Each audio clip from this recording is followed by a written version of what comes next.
छिटो काट छिटो छिटो फेरि होइन भन्नु खानेकुराको म खेल्दिनँ भने खानेकुराको म खेल्दिनँ तैँले खानेकुराको निकालेको छैन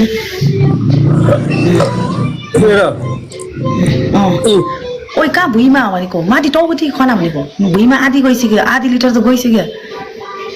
हो खना ओइ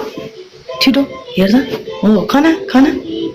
खना ओइ सबै जिउमा भिजेको छैन जिउमा भिजेको छैन अब मसाज गर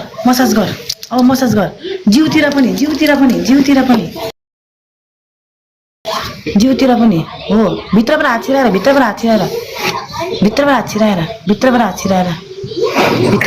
ला आइज गेम लगा अब मसाज गर स्पिड चाहिन्छ त मसाज गरेर बस् न स्पिड चाहिन्छ मसाज गरेर बस खाना आयो पनि के को स्पिड च्यालेन्ज छ भने मसाज गरे हुन्छ मसाज गरे हुन्छ कि गाइस